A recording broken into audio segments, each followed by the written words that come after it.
O Carlo tem uma mística profunda. Ele viu o avô dele no purgatório sofrendo muito. E ele dizia, quero oferecer essa minha enfermidade para que eu vá direto para o céu.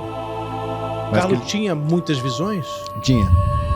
Ele acordou assustado, porque ele sonhou com a Basílica de Assis, a torre caindo. Uma semana depois houve um terremoto em Assis, caiu o telhado e matou o frade.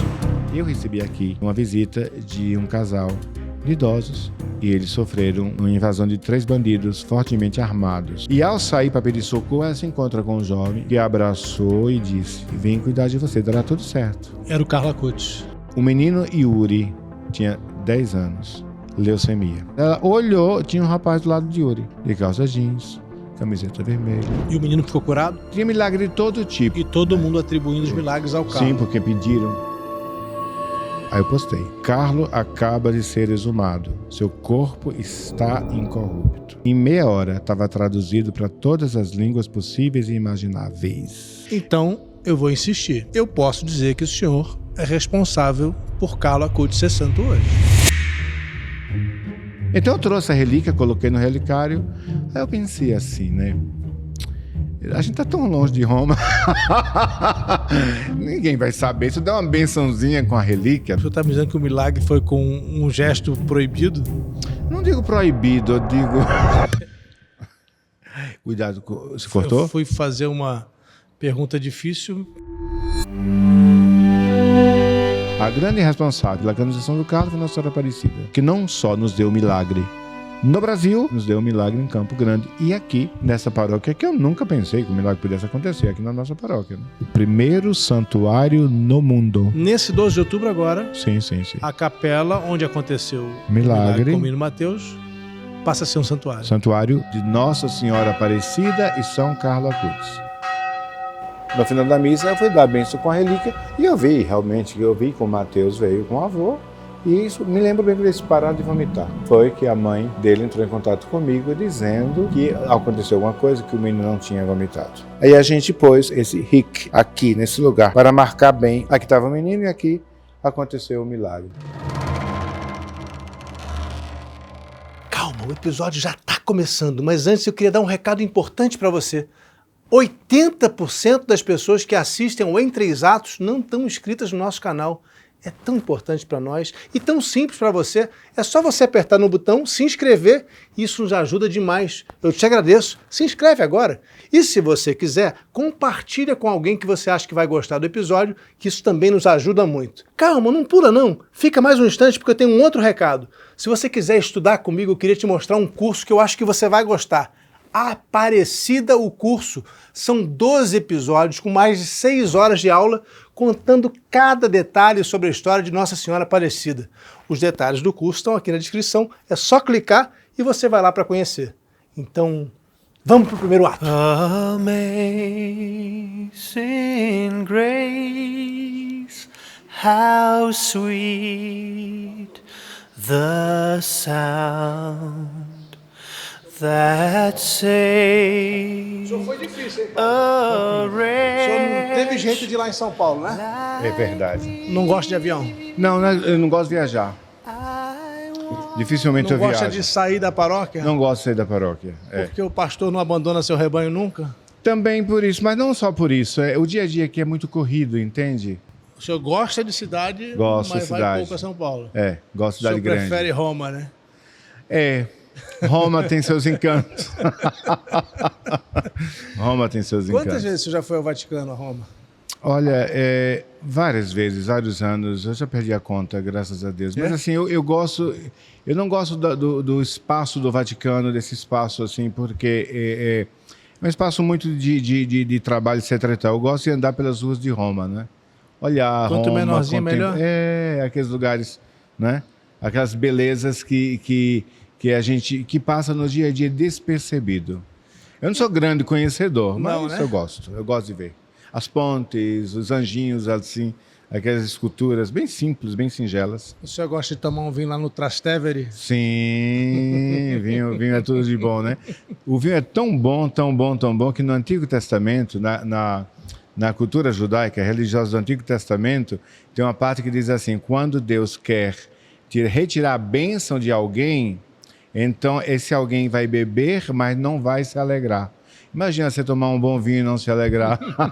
É melhor nem beber, né? Então o senhor vai a Roma normalmente levando o grupo da paróquia? Não, antigamente a gente tinha esse hábito. Todos os anos a gente saía. Um ano Jerusalém, outro ano Itália. Um ano Jerusalém, outro ano Itália. Depois da pandemia, com a chegada da pandemia, a gente parou. Agora estamos tentando reorganizar um grupo de peregrinação para a Itália. E temos os focos da Itália, que é geralmente o Carlo e Padre Pio. Bom, tem os outros. O Carlo está atrás do senhor ali, o Padre Pio está atrás bem ali na de frente, exatamente. Por que a devoção ao Padre Pio cresceu tanto no Brasil, padre? Padre Pio é um estouro. Eu considero 2 grandes estouros da espiritualidade, Padre Pio e o Carlo, né? Então, o Padre Pio é um dos santos mais importantes da igreja, é que ele tinha todos os dons, todos os carismas, desde simples dom de cura, a bilocações e a ressuscitação de mortos e a leitura da consciência das pessoas. Padre Pio foi um grande fenômeno para a mística católica. O Vaticano reconheceu a ressuscitação de mortos pelo Padre Pio? Sim. Quando se canoniza, é porque na vida daquela pessoa não há nada de dúbio, né? Tudo está retamente comprovado. E ele fazia exorcismo também? Também. Aliás, Padre Pio brigava com o demônio constantemente, né? Ele tinha entraves com o demônio, sobretudo na hora que ele ia se deitar, dormir, descansar. Então vamos a Santa Rita de Cássia, vamos na casa de Loreto. Não sei se você já esteve por lá, porque você esteve na casa de Nossa Senhora, na Turquia, né? Na Turquia e em Nazaré também. Nazaré também, né? Então, a casa que estava em Nazaré está em Loreto. O senhor acredita que esse é um fato realmente? Sim, mas quem sou eu na fila do pão? Mas grandes cientistas acreditam nisso. Porque está comprovado cientificamente que a casa de Loreto, onde ela está, toda a sua estrutura não é daquela região. Todo o material que ela foi edificada não é daquela região, mas da região de Nazaré. E, além do mais, cientificamente, a casa de Loreto ela não tem as suas raízes na terra, né? Se consegue passar milimetricamente por baixo desta casa, que cientificamente, numa linguagem bem primitiva minha, flutua. Padre, eu preciso fazer uma pergunta que é jornalística nesse caso. Sim. É possível uma casa sair de Nazaré e ser levada por anjos? Cuidado, se cortou? Eu fui fazer uma pergunta difícil, quebrei o copo. Tiago, não tá? Não tem problema, padre. Podemos continuar. Eu tiro o meu também. Então não, pode deixar. Eu tomo o meu quando precisar aqui depois. Me perdoe. Não, fica tranquilo. É possível imaginar uma casa ser realmente transportada fisicamente de Nazaré até Loreto, na Itália? Para Deus nada é impossível, né? O que é o milagre? O milagre é a intervenção do sobrenatural no natural. A ciência olha isso e diz o seguinte: não sabemos o motivo. Não é? O milagre é sempre a assinatura de Deus a uma verdade. Deus quis assinar a verdade de que aquela casa é a casa de Nossa Senhora com esse grande milagre, né? Esse grande milagre que os cientistas atestam. Por exemplo, o milagre da Guadalupe, né? Aquele manto que o índio portava, e quando foi levar as rosas para o bispo, que Nossa Senhora pediu, estava estampado neste manto tão frágil, né? O rosto de Nossa Senhora, a imagem de Nossa Senhora de Guadalupe. E os grandes cientistas comprovam, não é, que aquela imagem não está no pano. Você olha, parece que está no pano, mas ela não está no pano. Eles conseguem passar com laser entre o pano e a imagem. Além de que essa imagem está viva. A pulsação cardíaca, né, tanto no pescoço como no pulso. Ela está grávida. Os olhos se dilatam, a pupila se dilata de acordo com a luz que é projetada sobre os olhos. Então é algo que a ciência fica espantada e não sabe explicar. Quando a ciência não explica, não é, então a igreja sempre comprova com os milagres. É, de fato, um milagre, o manto de Nossa Senhora de Guadalupe. Você quer esse pano aqui para tirar o excesso? Quero.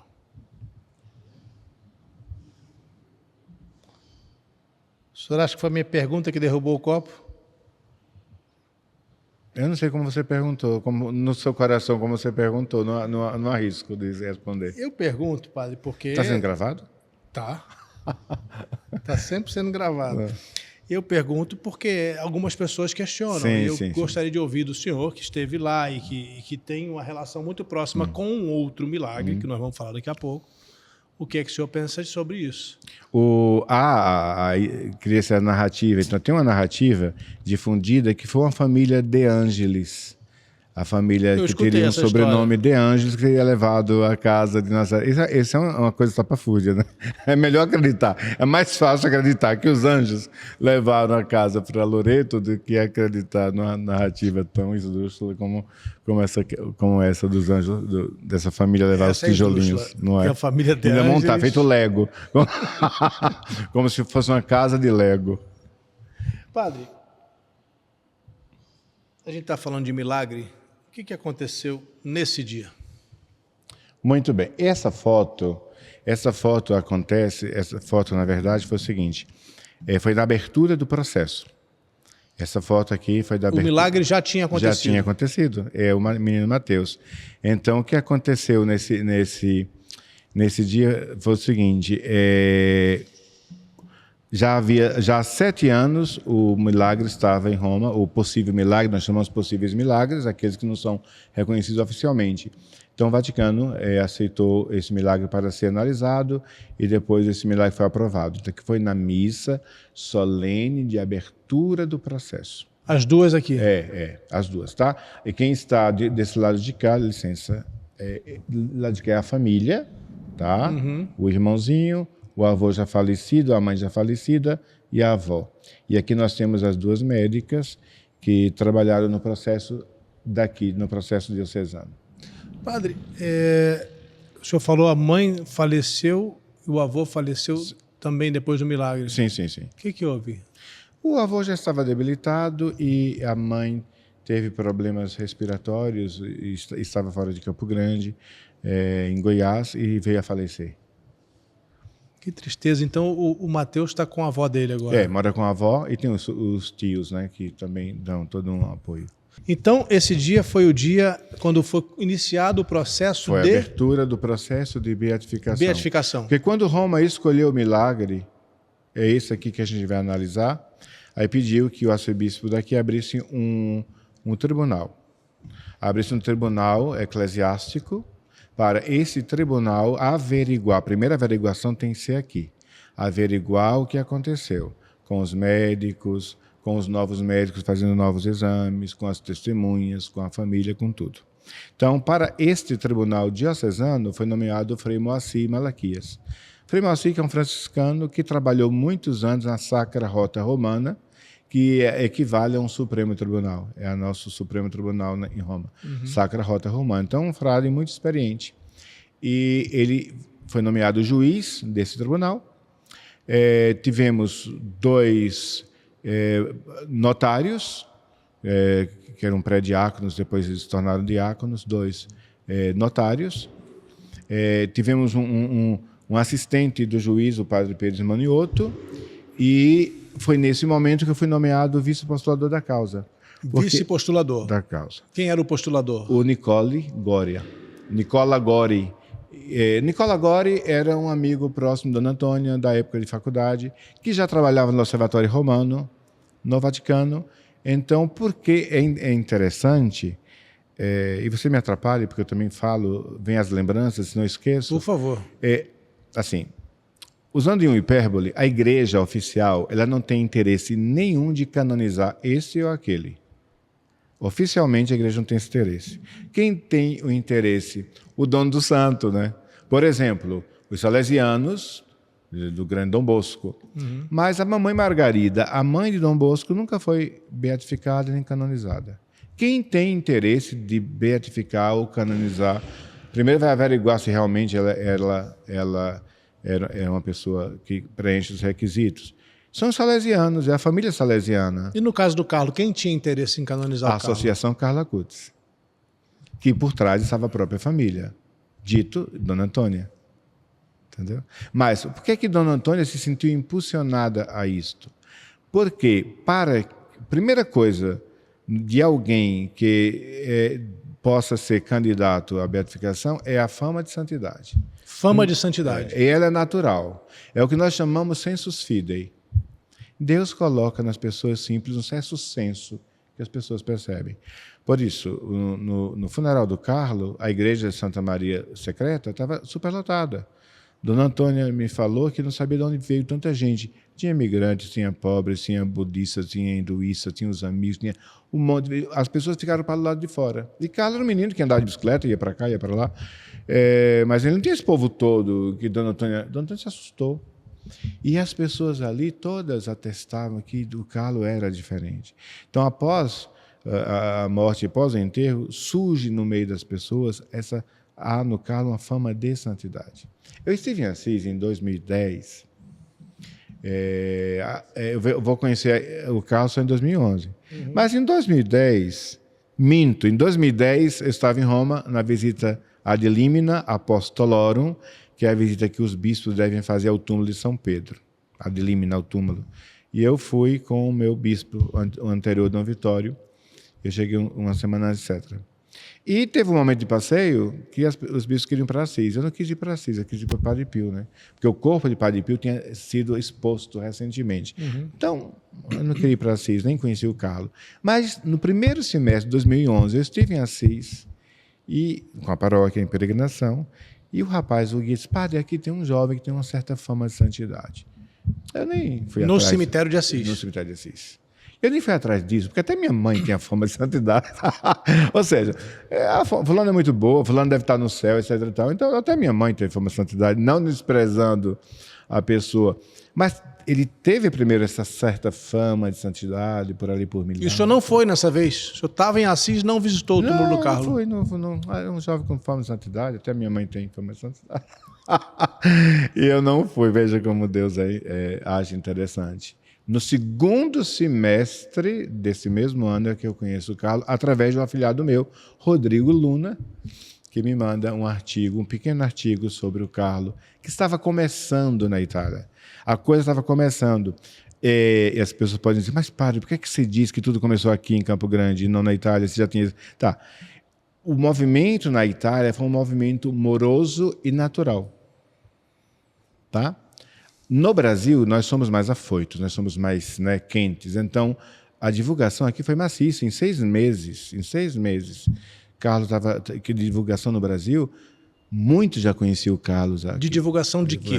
A divulgação dele, porque tem que divulgar o santo. Porque foi mas assim. Não era santo ainda. Não, divulgar o santo.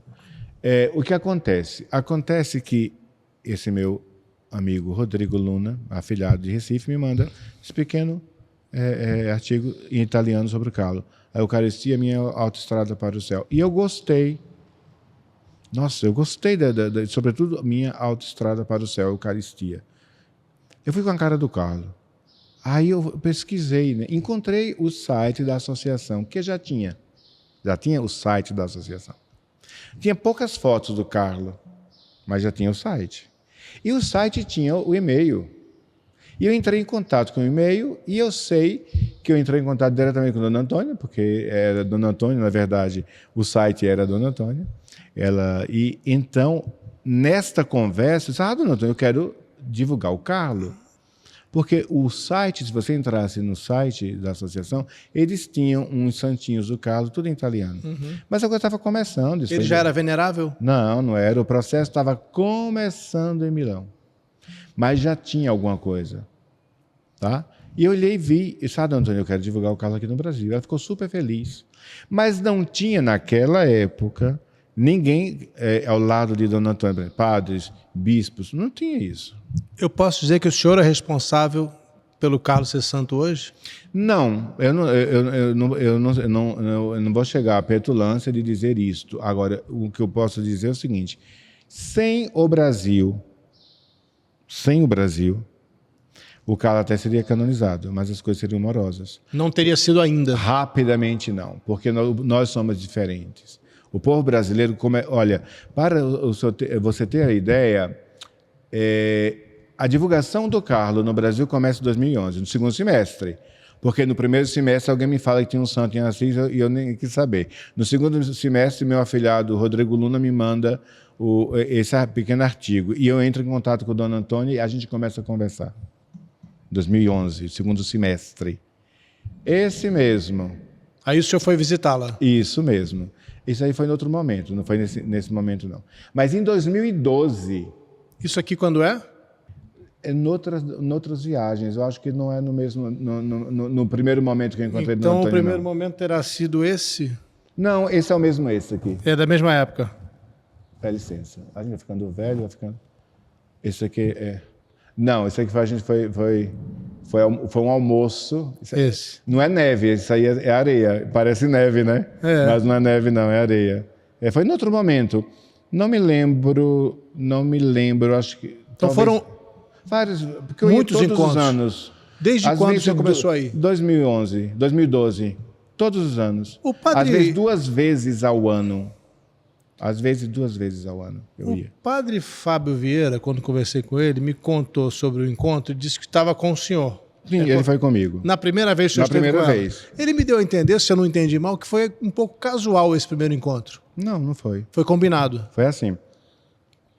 O que aconteceu foi o seguinte, eu entrei em contato com a Dona Antônia, ela ficou super... Porque a Dona Antônia é dessas mulheres italianas, né? Pior que mãe judia, né? Ela é gente muito boa. E conversa muito, gosta de conversar, e a gente conversou muito. E ela ficou muito, muito, muito feliz em a gente começar a divulgação aqui, de começar a divulgação aqui no Brasil. Então eu disse, eu quero fazer uma coisa mais nossa, dos brasileiros. E fizemos. Aí eu fundei o Apostolado, tinha que ter um nome, né? Fundei o Apostolado Brasileiro, Carla Cutts. Mas que nome dá? O Anjo da Juventude. Eu pus esse nome, o Anjo da Juventude. E pegou. Graças a Deus pegou. Agora, quem era o apostolado brasileiro? Então, quando você vai fazer um marketing, né, você tem que dar a impressão de que a coisa está... Isso não é mentira, isso é restrição mental, que São Tomás, de alguma forma, nos ensina. Você não vai dizer que não tem ninguém ajudando. Você vai dar a ideia de que a coisa está indo bem. Então, o apostolado brasileiro, que talvez muitos pensassem que era um grande grupo por trás, mas não. Era só o senhor? Eu mesmo. E mais ninguém. Por que o senhor fala marketing? Marketing, eu não sou formado em marketing, em publicidade, vocês que são dessa área falam melhor e têm os nomes técnicos. Mas, para mim, fundar o apostolado brasileiro basta. Eu queria dar a impressão, e não mentir, nunca disse que tinha uma multidão de pessoas comigo, mas também não falava a verdade. No sentido que o apostolado era eu. Então, o que era que a gente fazia? Nós fazíamos... Primeiro mandei fazer os panfletos do Carlos. Tinha a foto dele, tinha o primeiro panfleto, tinha os conselhos dele para a juventude e tinha a visão do cemitério depois. Nós fizemos muito isso. Eu fazia, eu só não levava dos Correios. Eu mesmo, com todas as atividades pastoral daqui da paróquia, eu tinha só um menino que me ajudava na questão dos e-mails. Tinha um e-mail, as pessoas mandavam e-mail pedindo material. Ele me passava esses pedidos impressos, eu escrevia nas caixinhas do correio. O pior era vedar essas caixinhas, é muito chato vedar as caixinhas, e tinha alguém que ia ao correio e despachava isso. Despachava o quê? As caixinhas com o material sobre o Carlos. Que material esse? Esses panfletos, né? Então, isso eu fiz sozinho por anos. Hoje não, continua. Hoje tem os Carlanes e nós somos o único grupo que desde 2011, que mandamos material de graça, porque eu nunca aceitei ganhar 1 centavo, para o Brasil e exterior. Todo material sobre de graça. O Carla Cutts. Aí depois, Dona Antônia, assim, eu chego já, como eu conheci Dona Antônia a primeira vez, mas só para chegar no material. Uhum. Então, o material evoluiu, porque Dona Antônia chega para mim e diz, padre, o senhor conseguiria fazer uma novena para o Carlos, novena do Carlos, e encontrar um bispo para dar o imprimatur? Porque tem que ter o imprimatur do bispo. Naquela época não tinha. Então, como é que eu fazia? Os padres não conheciam. Então, o que era que eu queria? Eu queria que o Carlos fosse conhecido. E eu queria também passar a ideia de que o Carlos estava conquistando os jovens, né? Mas os jovens não conheciam o Carlos. E nem os padres conheciam. Então, eu pegava esses panfletos que eu mandava fazer, aí chamava um padre. Padre, vem cá, tira uma foto comigo, segura aqui. Mas quem é isso? Não, depois eu te conto, segura aqui. E para postar no Facebook do Apostolado Brasileiro. Para mostrar que a coisa estava divulgando, que tinha muita gente conhecendo. Então eu ia dar palestra. Por exemplo, eu ia dar palestra sobre céu, inferno e purgatório para os jovens. Aí eu mandei fazer um banner do Carlos no final da palestra. Vamos tirar uma foto com esse menino. Mas quem é esse menino? Eu conto depois. Porque eu precisava de jovens e o Carlos ali. Então o senhor está me dizendo que o senhor é um marqueteiro, padre? Não sei se isso é marqueteiro, eu só sei que eu queria mostrar, diferente, que muito bom o site inicial lá da Itália, mas ele é bem informativo. Eu queria algo pastoral, algo que mostrasse que o Carlos estava na boca das pessoas. Isso eu conseguiu. Entendeu? Então, isto foi o processo. Depois, sim, depois de anos, tem um grupo agora chamado Carlanes, que eu nem me preocupo com isso. Eles recebem os pedidos, eles despacham os pedidos, tudo de graça. A gente nunca cobra um centavo. Dona Antônia ajudou com esse material? Não, ela quis. Mas era algo nosso, algo nosso. Quem ajuda esse material? Esse material as pessoas próximas ajudam. Hoje a paróquia também ajuda bastante na confecção desse material que mandamos para o Brasil inteiro, né? Então, eu vou insistir. Eu posso dizer que o senhor é responsável por Carlo Acutis ser santo hoje. Dizer que eu sou responsável é muito pesado, assim, né? Mas, assim, a divulgação, uma coisa eu afirmo, a canonização do Carlo não deve só a mim, mas deve ao Brasil. Por quê? Em 6 meses de divulgação, eu estive em Milão, na casa do Carlo. Dona Antônia colocou lá na casa deles um casal que ia cuidando de pegar... As pessoas começaram também a mandar e-mails e tudo. E eles me falaram lá, padre, 99,9% de casos de possíveis milagres, todos do Brasil. E por que todos do Brasil? Graças à divulgação. Sem divulgação, o santo não é conhecido, não vai chegar milagre, não vai chegar nada. Você tem que provocar o santo para ele responder, né? Quantos milagres eram que foram levados até o Vaticano? Eu levei vários. Não só, o do Mateus era um dos. Mas de quantos? Por exemplo, nós temos um milagre de irmã Isabel, que ficou curada de câncer. Nós temos milagres da menina Alice, com problema sério ósseo. Tinha milagre de todo tipo, possíveis milagres, né? De repente, por exemplo, o de câncer, a igreja não gosta muito, porque o câncer às vezes volta em tantos anos, né? Então não é uma boa. Mas tudo aquilo que me mandava, padre, fiquei curado disso, me manda a comprovação médica do antes e do depois, e eu entregava a Dona Antônia. Então sempre do Gabriel, do menino Gabriel, que ficou em estado vegetativo. E todo mundo atribuindo os milagres ao Carlo. Sim, porque pediram, porque receberam, fizeram novena, etc. E tal. Então era muito comum. Todo ano eu ia a Assis levar a Dona Antônia. Entregava diretamente a Dona Antônia. Desde 2011? Desde 2011. Entre eles, o do menino Mateus, que cá para nós, eu, na minha burrice, na minha ignorância, né, achava um milagrezinho, porque assim, no pâncreas, né, uma coisa. Tinha um milagre do Gabriel, que estava em estado vegetativo. O que houve com o Gabriel? O Gabriel teve 5 paradas num ponto de ônibus. O Gabriel, a família foi chamada para doação de órgãos. O Gabriel está em morte cerebral, se você levar no Einstein para ele fazer os exames. E ele joga ping-pong hoje, ficou com problema de fono apenas. E o senhor pensava que esse milagre Sim, porque para mim, seria na o do minha Carlo? burrice, na minha ignorância, né, era estrondoso.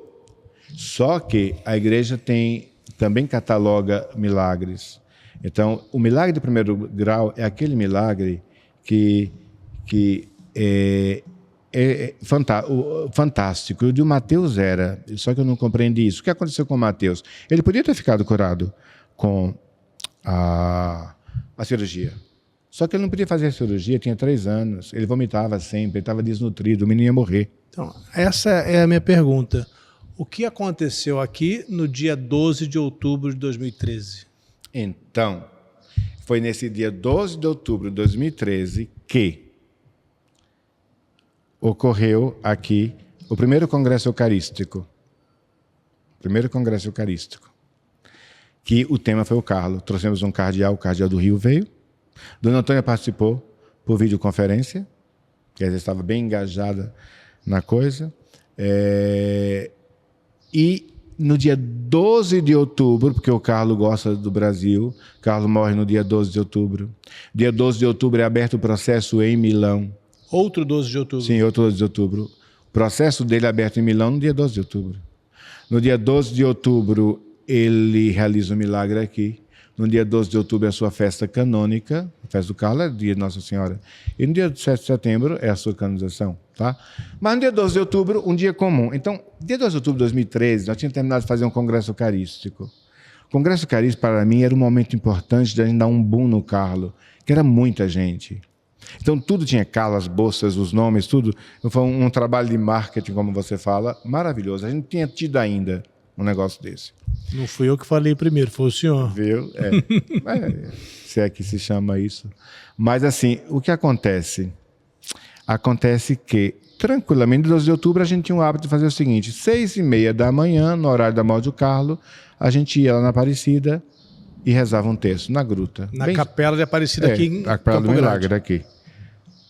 E tinha uma grutazinha simples lá, a gente rezava o terço, mas era pouca gente. E nesse dia tinha umas duas pessoas. A maioria gente idosa, mas a gente rezava. 12 pessoas. A maioria era gente idosa. Era justamente o dia do milagre, a gente nem sabia. Aí depois tinha o café da manhã, aí depois tinha a missa. Tá. Mas o que acontece? Acontece que em 2012, eu conversei com a dona Antônia, tudo direitinho, aquela outra pergunta sua, e fiquei de ir para Assis. E o padre Fábio foi comigo.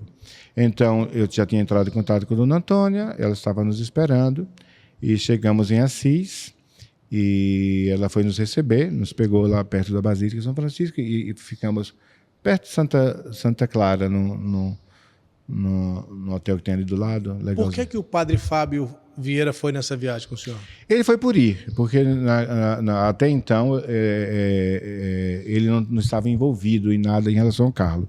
Eu ia para a Itália, ele foi comigo, como ele foi outras vezes também. Agora, o que acontece? Acontece que, quando eu encontro Dona Antônia expansiva e tudo, etc e tal, ela nos pega no carro, nos leva na hospedaria, na pousada, no hotel, e ela disse: padre, o Carlos ia ficar muito feliz se tivesse lhe conhecido.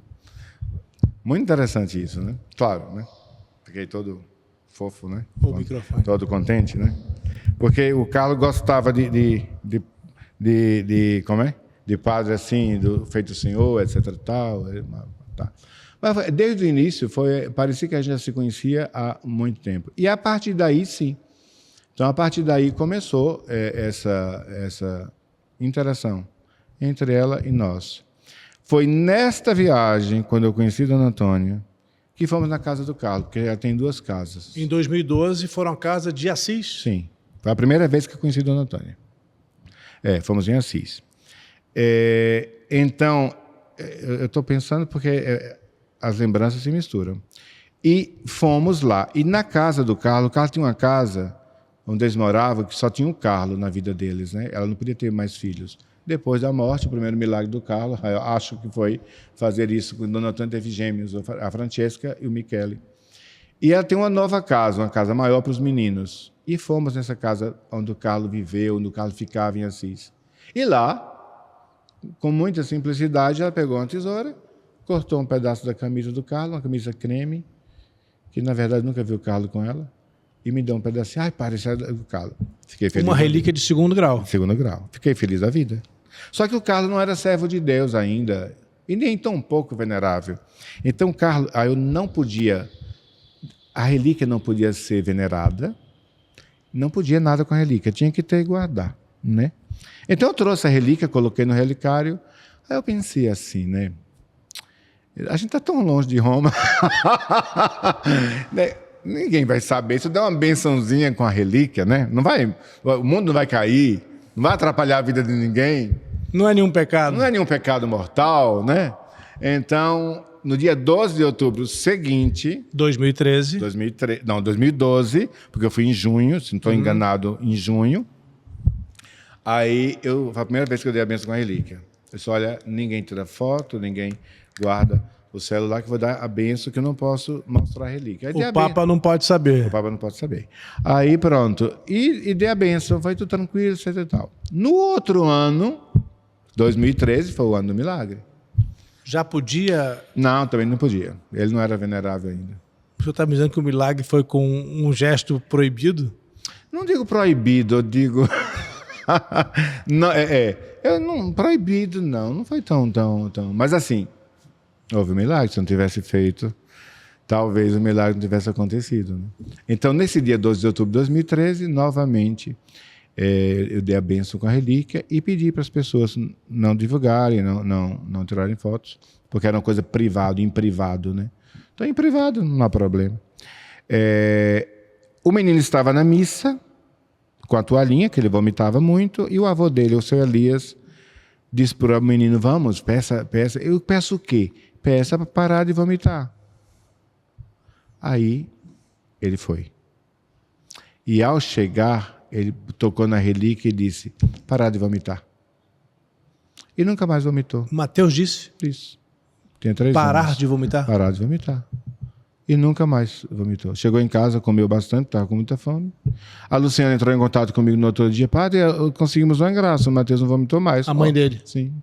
Então observa, vê o que é que vai dar e me dá a documentação. Eu já estava acostumado mesmo a levar a documentação.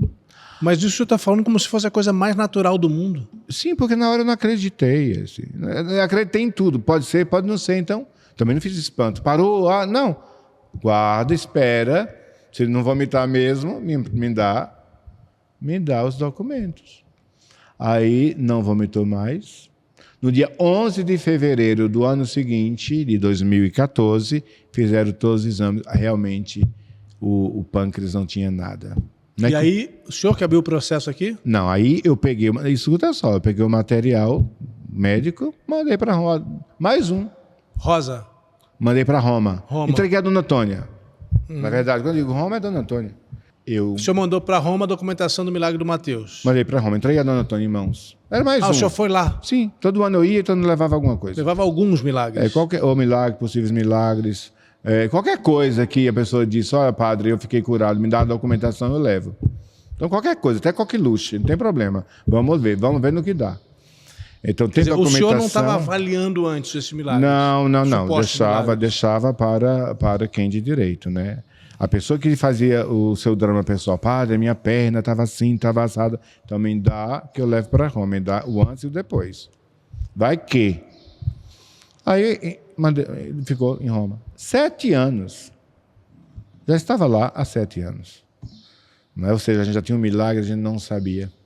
E como é que aconteceu desse milagre que, por enquanto, o senhor nem tinha certeza, avançar na documentação? Então, o que aconteceu? Lá, como eu disse, lá nós tínhamos no Vaticano, na Congregação para os Santos, entre aspas, o escritório da apostolação da causa do Carlo. Então, essa apostolação vai apresentar às autoridades os possíveis milagres.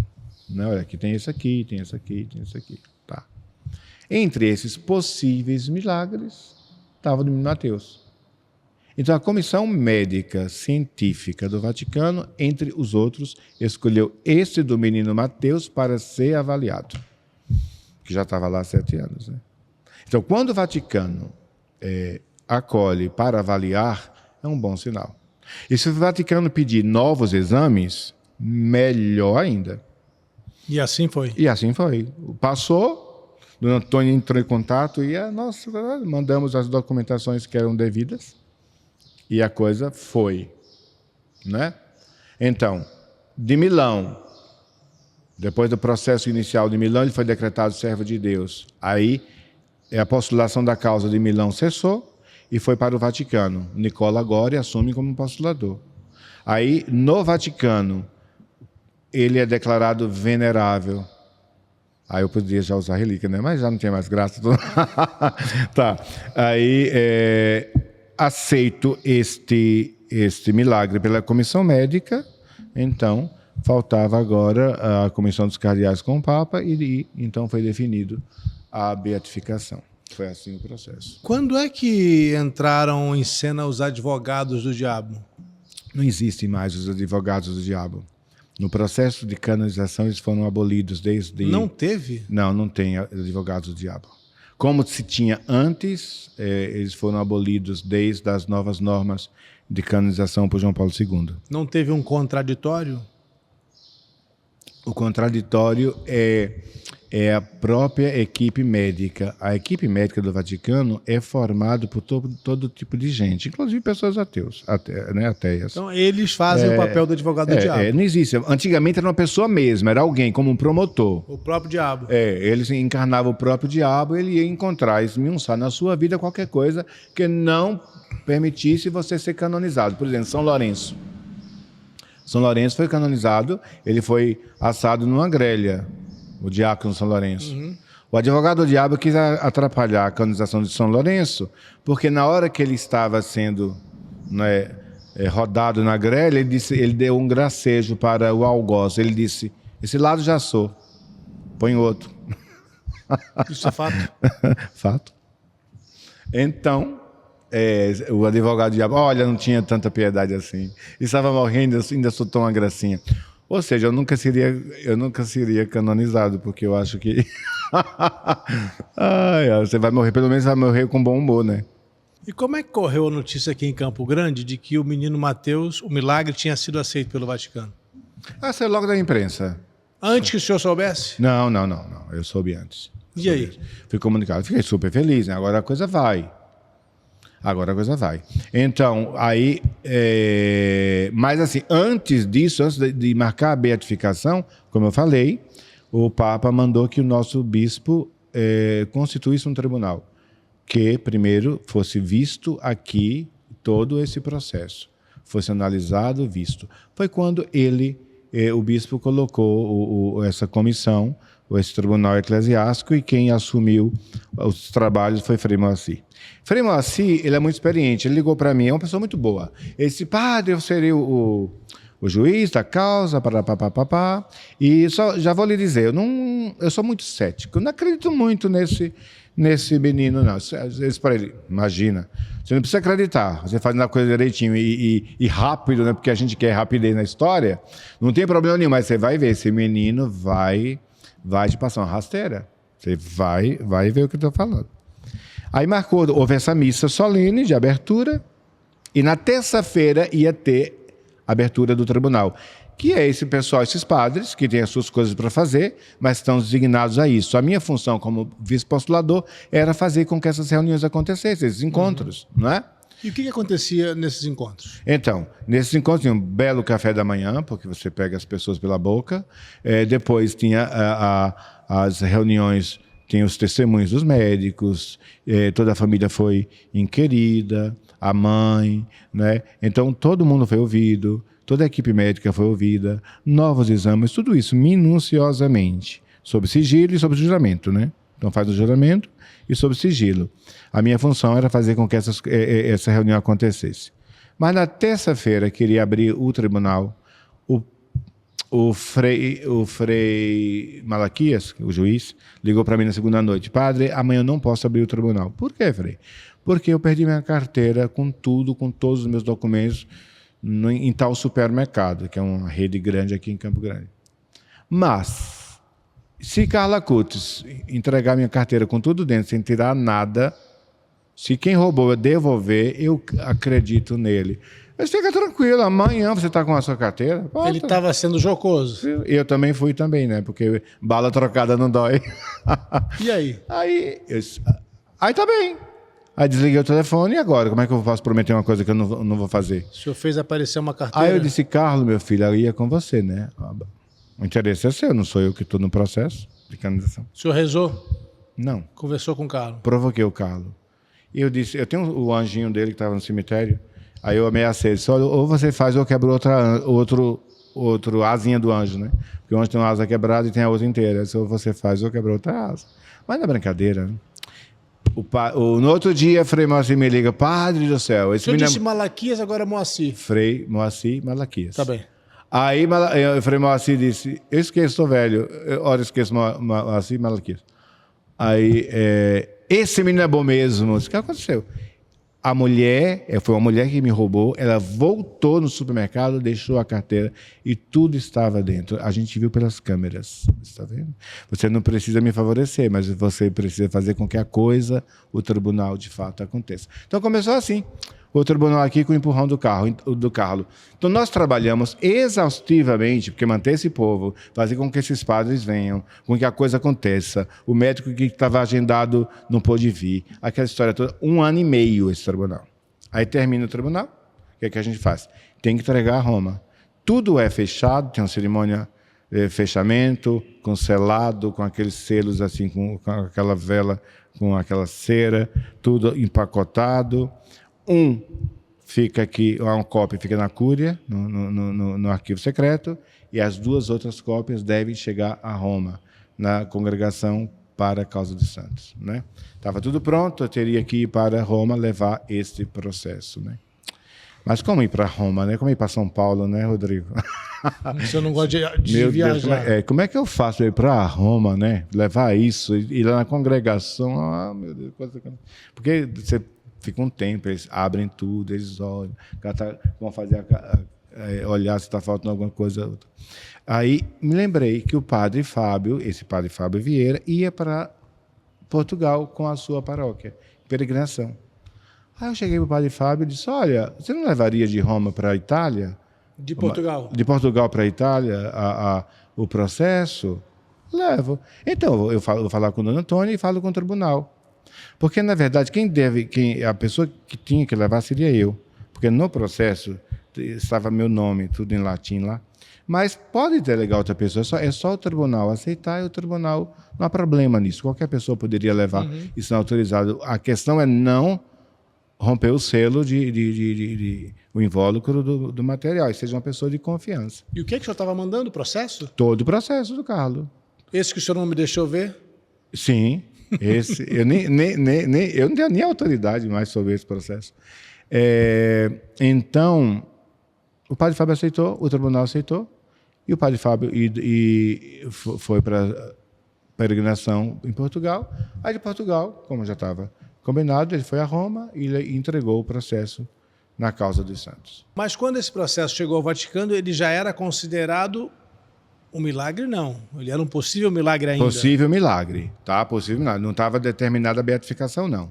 Eles abriram, eles averiguaram, eles elogiaram bastante o nosso trabalho, o trabalho do tribunal, não foi meu, o trabalho do tribunal, não é? Muito, muito competente. Aí pediu novas averiguações. Coisas muito simples e elementares, mas complementares. E o que eles pediram? Novas entrevistas, novos exames, pediram tudo novamente. Com a família? Os exames no menino? Não, tudo. Aí foi tranquilo, fizemos tudo isso novamente e aí fomos. Dessa vez eu vou a Roma, né? Vou a Roma. E o padre Fábio foi comigo também, dessa vez. Cheguei no aeroporto, meu passaporte estava em dia para o nosso governo brasileiro, só que os italianos, se você tiver o seu passaporte para ser inválido daqui a 6 meses, você não entra na Itália. E o meu estava assim. Mas foi providência. Por quê? Porque como já estava registrado o nome do padre Fábio na congregação, não teve problema nenhum. Então você vai na frente e leva. E eu peguei um passaporte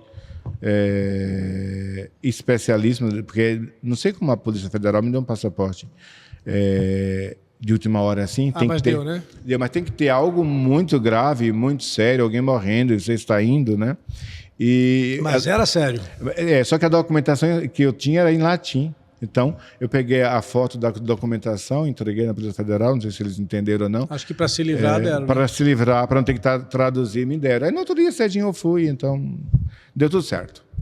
Aí, recebido em Roma o processo, então, Roma os médicos vão analisar tudo novamente no Vaticano, até que a comissão médica aceitou o milagre. Falta o Papa aceitar, com o Colégio dos Cardeais. Aí o Papa aceitou, e daí marca a beatificação. O senhor teve com o Papa Francisco? Nunca estive com ele. Ele soube que o senhor fez a missa benzendo a relíquia que não era ainda de um venerável, sem poder? Espero que não, mas não me arrependo nada. Padre, nisso eu não me arrependo. Por que o senhor quis tanto que o Carlo Acutis fosse santo? Porque primeiro eu fui com a cara do Carlos, né? É um jovem do nosso tempo. Segundo, o tema da Eucaristia para mim é muito importante, tá? E a gente começa. Eu sou muito impossível. Então, quando eu começo uma coisa, eu vou. E depois a gente conheceu a Dona Antônia, conheceu a família, então você vai, né? E você vai conhecendo a vida do Carlos. O Carlos, ele é um estrondo na vida espiritual, né? Um menino que tem muito a ser descoberto. É interessante que na canonização de Santa Teresinha, as freiras, na beatificação, as freiras ficavam, o que é que ela tinha de diferente? Lavava louça, lavava prato, lavava banheiro, não tinha nada demais nisso. Muitos pensam isso do Carlos, só que depois se foi descobrindo a riqueza, a grande espiritualidade de Santa Teresinha, a tal ponto de ser proclamada doutora da igreja. E no caso do Carlo? Qual é a santidade dele? O Carlo tem uma mística profunda. Eu tive a oportunidade de conversar muito com o Dona Antônia. Quando eu ia lá, a gente conversava muito sobre o Carlos, as coisas do Carlos. O Carlos teve momentos muito, muito interessantes na vida dele. Por exemplo, o Carlos tinha quase que uma ciência infusa. O Carlos tinha quase que uma ciência infusa. O menino de 15 anos que dominava São Tomás de Aquino. A teologia mais complicada de São Tomás de Aquino, o Carlos dominava. O Carlos teve uma visão do próprio avô no purgatório, que era o pai de Dona Antônia. Ele teve uma visão, o Carlo? Teve, o avô no purgatório. Conta, por favor, como é que foi? Ele teve essa visão e ele falou para a mãe dele. Ele viu o avô dele no purgatório sofrendo muito. E ele começou a rezar muito pelo avô. E por isso ele não queria ir nunca para o purgatório. E ele dizia, quero oferecer essa minha enfermidade para que eu vá direto para o céu. O Carlos não queria, de forma nenhuma, passar pelo purgatório. Ia muito no túmulo rezar pelo avô. Para que o avô saísse do purgatório? Para que o avô saísse do purgatório. E ele disse alguma vez que o avô saiu do purgatório? Não. Dona Antônia, se falou a Dona Antônia nunca... A gente não teve a oportunidade de falar sobre isso. O Carlos tinha muitas visões? Tinha. O Carlos tinha muitas visões. Tem outras que sonhos, sobretudo sonhos. Como eram? Pronto. Ele tem uma que ele sonhou. Ele estava deitado, ele acordou assustado, porque ele sonhou com a basílica, que você conhece, de Assis, a torre caindo e matando pessoas. Tem alguma simbologia nisso? Deixa eu ver. Uma semana depois houve um terremoto em Assis, caiu o telhado e matou o frade. Olha. Isso é histórico, isso pode ser visto no Google, acho que deve ter. Teve outros momentos, outros sonhos? O Carlos, ele sabia que ele iria morrer. O Carlos é um menino sadio. O Carlos era um menino corado. Como era que ele tinha uma leucemia daquele jeito? E quando o Carlos morreu, Dona Antônia foi para casa contar para a Luana, a mãe dela, a avó do Carlos. E a Luana já sabia, porque o Carlos apareceu para ela. A Luana disse, eu já sei. O Carlos me falou que já estava no paraíso.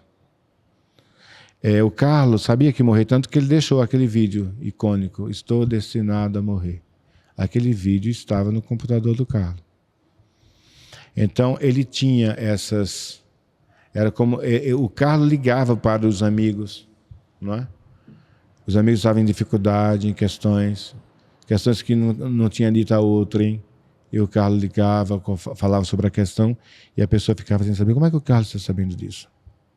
Além de que, eu recebi aqui uma visita de um casal de idosos. O marido foi magistrado, mas trabalhava com joias, e de Belo Horizonte. E eles sofreram uma invasão de 3 bandidos fortemente armados, que rendeu o marido, deitou o marido no chão com arma pesada na cabeça dele, e mais 2, um na porta. Essa senhora, desesperada, saiu correndo.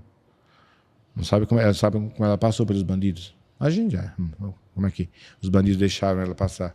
E ao sair para pedir socorro, ela se encontra com um jovem, segundo ela, um jovem belíssimo, parecendo um anjo, que a abraçou e disse, vem cuidar de você, dará tudo certo. Era o Carlo Acutis. Aí, naquele movimento, chegaram outras pessoas e ela não viu mais o rapaz. E realmente deu tudo certo, terminou tudo certo. E ela dizia para ela, aquele ali foi um anjo, Deus mandou aquele anjo na minha vida. Na beatificação do Carlos, quando desceu aquela cortininha, que por acaso ela está mexendo na televisão, e ela viu, ela reconheceu que aquele rapaz era o Carlos. Mas o Carlos estava vivo quando aconteceu isso com ela. Foi em 2000, o Carlos morre em 2006, em outubro, foi no início de 2006 que isso aconteceu.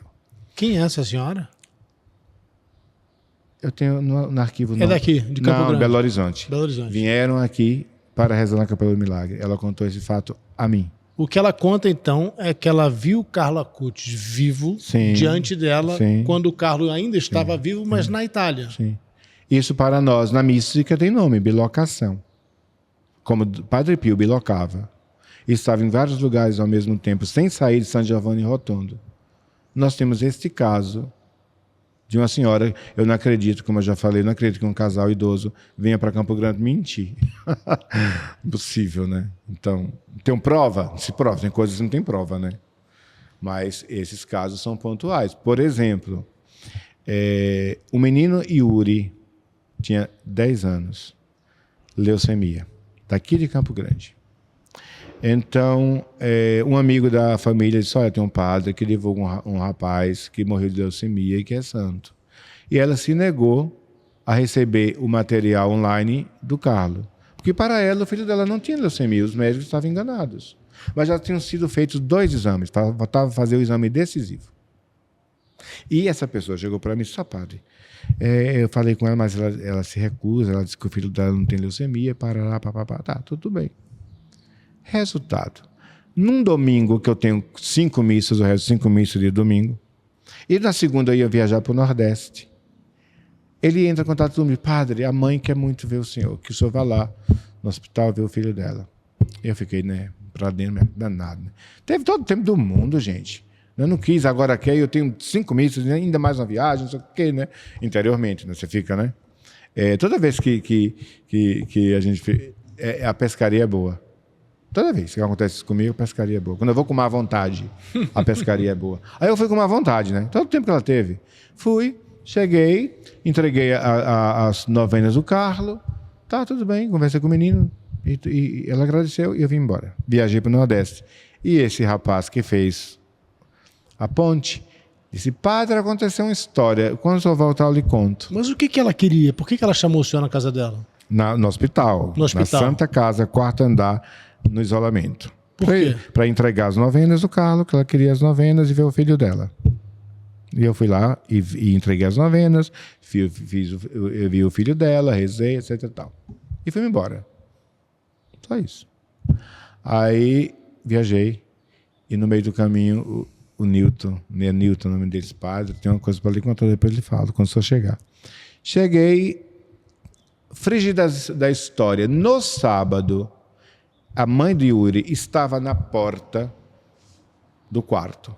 Tem a porta de vidro, você abre a porta, tem uma saleta para você lavar as mãos e se higienizar e entra no quarto do menino. Só que é tudo vidro, então quem está na porta do corredor vê o menino lá dentro.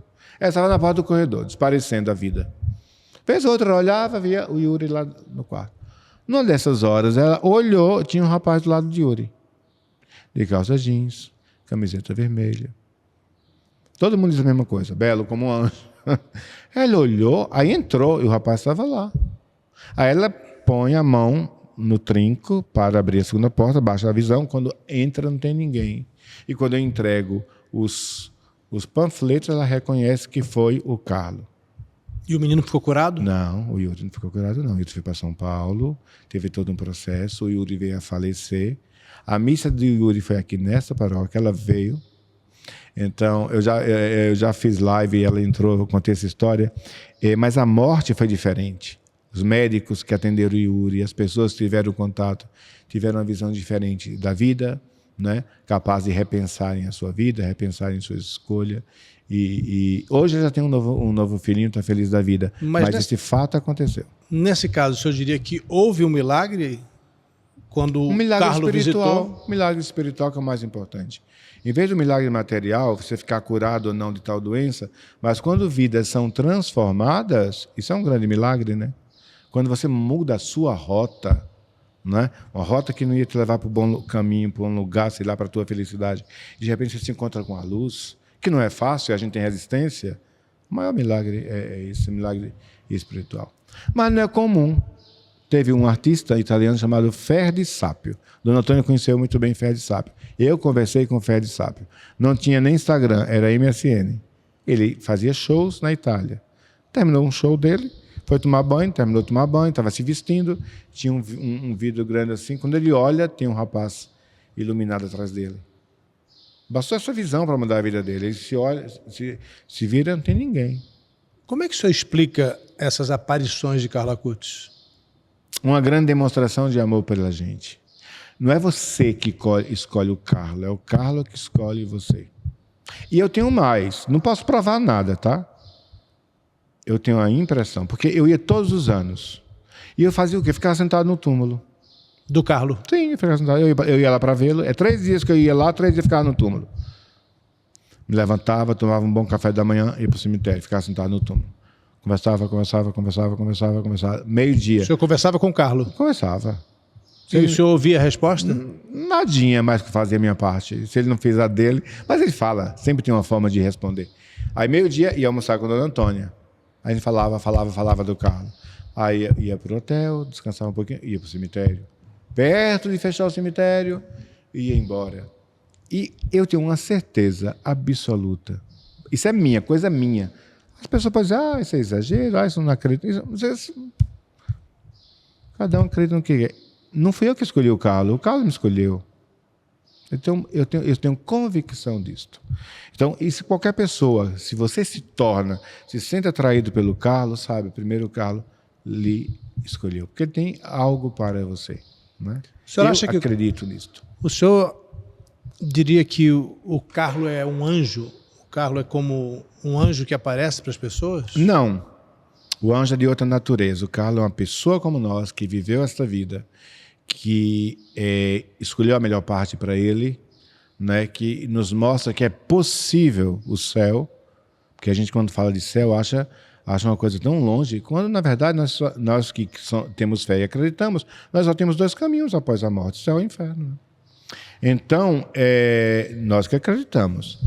Então, ele mostra para nós que a coisa é simples, que você pode viver a sua santidade, praticar o bem, viver na justiça, né, ser melhor, ajudar o outro, né, viver a sua fé. Então, é um menino de carne e osso que lutou para chegar onde ele chegou. Uma coisa que eu não gosto é essa história de influência de Deus. Coisa de internet. Internet da internet. Não gosto. Internet é neutro. Ninguém se torna santo por internet. Também não se torna demônio por internet. Depende do que você quer da sua vida. Nem influência de Deus. Não, o Carlos não se santificou por causa da internet. O Carlos se santificou usando o método que a igreja usou no século I, III, V, XIX, XX, na nossa época. Qual é? Que é escolher o bem e rejeitar o mal em todos os seus aspectos. Por exemplo, eu estava muito gordo, pré-diabético, quase diabético. E o médico disse o seguinte, ele disse em outras palavras, né? Ou fica cego, cai os dedos, ou muda o seu alimento. Eu sou radical, tirei imediatamente, até hoje, todo açúcar e toda a massa. Como muita carne, com muita verdura. Emagreci consideravelmente. Vejo um pudim maravilhoso, tenho vontade de comer, mas não como. Quando eu penso nos dedos que vão cair e ficar cego, Coca-Cola gelada, meu filho, com aquele limãozinho, né? Não. E eu consigo tranquilamente. Então, diante do bem e do mal, da vida e da morte, você tem que tomar posição. O Carlos nos dá esse exemplo. Entende? Então, ele é cativante, porque ele me tinha tudo. O avô dele, da parte do pai, ficou meio assim, né? Porque ele queria que o Carlos assumisse, né, as empresas, a família, etc. e tal, e, no entanto, Deus quis Carlos para outras coisas. O senhor conheceu o pai do Carlos? Sim, o Andréas. O Andréas é o oposto da Dona Antônia. Ele é um monge, ele é quieto, ele fala com propriedade. Teve uma vez que nós estávamos em peregrinação a Israel e chegamos para a Itália. E falamos com ele, e ele estava em Milão, foi de Milão para Assis só para nos receber. E esteve um momento no cemitério, conversou muito conosco no cemitério. Mas ele não gosta de mídia, ele não gosta de nada. Já a Dona Antônia é diferente. Dona Antônia conversa. Você tem que ter um espaço para conversar um pouco, mas ela é bem expansiva. Dona Antônia virou a grande divulgadora do Carlos. Sim. Junto com o senhor. Sim. E o Carlos era... O Carlos tinha o jeito de Dona Antônia, porque ele era espirituoso, brincalhão. Não é muito brincalhão, é muito espontânea. Mas ele tinha segundo Dona Antônia, ele tinha uma quietude do pai. Na hora da oração, na hora das coisas de Deus, ele sabia ficar quietinho ali e fazer a parte dele. Quando algumas pessoas me perguntam, Rodrigo, me explica por que é que o Carlos é santo, algumas pessoas esperam que ele tenha, por exemplo, como Padre Pio, algo de sobrenatural. Como São Francisco, que carregava os estigmas de Jesus, pela definição do que é santo, não no sentido da canonização, do reconhecimento de milagre, mas pelo entendimento cristão do que é ser santo, o que faz do Carlos um santo? Então, para nós, todos nós somos santos. No batismo cristão, nós nos tornamos santos. Somos santificados ali. Agora, se vivemos isto, é outra coisa. Todavia, há ao redor de nós um mundo sobrenatural que nós não vemos, mas que ele existe. E neste mundo sobrenatural está Deus, os seus anjos, os seus amigos, mas também está os inimigos de Deus, nesse mundo sobrenatural. São Paulo vai dizer que não é contra homens e carne que nós lutamos, mas contra seres espirituais que param nos ares. E ele ainda vai dizer em Hebreus 12, há uma multidão de testemunhas que nós não vemos. Tanto. Ele fala do mundo espiritual. Do mundo espiritual. Então nós que vivemos na matéria, mas nós não somos daqui. Quando a gente se aproxima de Deus, o Carlos tinha certas visões, tinha certos sonhos, tinha certa mística, mas este mundo é para nós também. Quando a gente vai se aproximando de Deus, uma coisa, Rodrigo, que eu tenho convicção, não é questão nem de santidade a priori, é questão de relacionamento. Relacionamento. Me explica. Simples. Você me convidou para ir para o teu estúdio, etc e tal, e eu não fui, etc. Você me mandou as fotos, um lugar belíssimo, um lugar maravilhoso, etc e tal. Se eu for na tua casa, eu vou esperar que você abra a porta, eu vou esperar que você me convide para sentar, eu vou pedir uma água. Se eu tiver relacionamento com você, eu vou abrir a porta da geladeira e pegar uma cerveja. Aliás, cerveja não há problema nenhum, né? O senhor gosta de cerveja? E nós inventamos a cerveja, né? A igreja. Porque há um relacionamento. O relacionamento ele nos deixa íntimo com o outro. É diferente, tudo muda quando há um relacionamento. Você pode me tratar de duas formas. Você pode me tratar profissionalmente, e aí eu tenho que ir no teu escritório, no horário que você decidiu me atender, e ver se é possível você fazer esta ou aquela questão. Você pode me tratar como um amigo. Se é amigo, é relacionamento. Eu vou na tua casa. Rodrigo, vai 2h da manhã. Eu vou levar uma cerveja, a gente vai conversar sobre o teu projeto, tudo bem? Vem. Mas você não faz isso com todos. Está totalmente certo. Porque relacionamento é escala. Não é do nada que se chega. Quando você tem um relacionamento com Jesus, como o Carlos tinha, tudo muda. Porque você vai e ele vem. Não é um relacionamento unilateral. Então, quando eu tenho um relacionamento com Jesus, a minha vida muda. E por que muda? Porque ele se aproxima de mim, como eu me aproximei dele. Veja, qual dos apóstolos que não sofreu martírio? Com todo respeito aos outros que foram martirizados. João. Por quê? Porque era o discípulo mais amado. E por que era o discípulo mais amado? Porque era o discípulo que mais amou. Né? Então, o amor nos dá privilégios, né? Quem ama chega na frente. E o senhor entende que por isso Sim. Carlos era santo. E qualquer um, você mas e eu. Carlos especificamente. Exatamente. E você e eu. Se você fizer, se eu fizer, eu vou trilhar esse caminho que não é difícil, é relacionamento. Então, o Carlos foi se relacionando com Jesus e fazendo de Jesus a pessoa mais importante da vida dele. Sem desprezar os outros. Ele era muito amigo de todo mundo gostava do Carlos, um bom filho, ajudava todo mundo, fazia palhaçada no colégio, mas ele tinha um grande amor da vida dele, que era Jesus. Estar perto de Jesus, esse é o meu plano de vida. O milagre aconteceu no dia 12 de outubro, o senhor estava lá, numa capela dedicada a Nossa Senhora Aparecida. 12 de outubro é o dia de Nossa Senhora Aparecida. Por que o milagre foi atribuído ao Carlos e não a Nossa Senhora Aparecida? Porque ele pediu ao Carlos. A bênção foi com a relíquia do Carlos. Ficou bem claro isso. Não a Nossa Mesmo Senhora um menino Aparecida. de 3 anos? Mesmo um menino de 3 anos. Estava sendo dada a bênção com a relíquia do Carlos. E o avô disse, vai lá e pede. Então isso fica claro. Por exemplo, quando você vai fazer vou fazer uma novena a São José para me livrar de tal coisa. Se você alcança, foi São José. Não é bom você fazer novena a todos os santos, porque você não sabe qual foi o santo que valeu na história, né? Para você agradecer. Ótimo, todos os santos agem.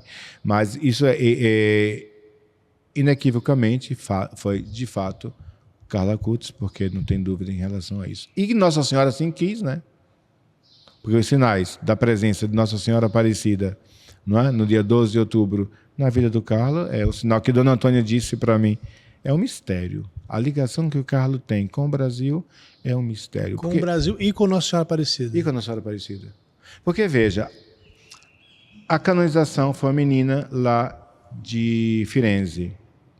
Mas nascida na Costa Rica. Na Costa Rica, Nós tínhamos um milagre, possível milagre, que estava sendo analisado para a canonização, que é da menina Alice. O osso dela se recompôs e nós já tínhamos mandado. E o Vaticano pediu novamente para nós novos exames, que é mais que positivo.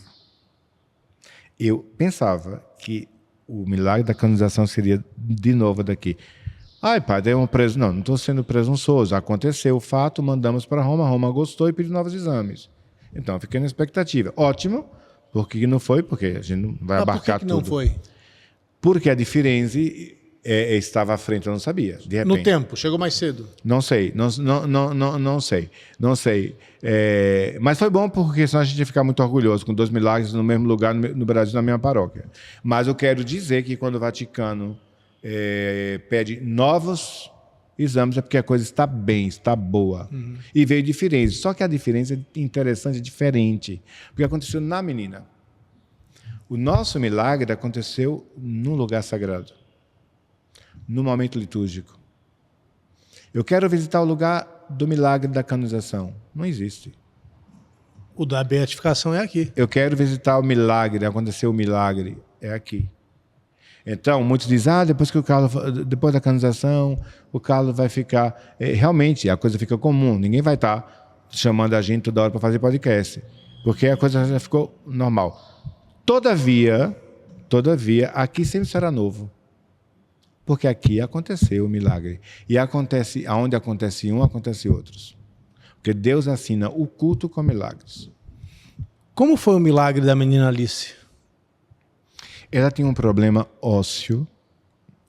Os pais fazem parte dos Carlanes, que são os jovens casados que uma vez ao mês se encontram aqui para cortar relíquias, porque nós produzimos as relíquias de 3º grau para mandar para o Brasil inteiro, o material, etc. E tal. E elas fizeram uma novena ao Carlos. A menina tinha problema sério, que pegava o quadril.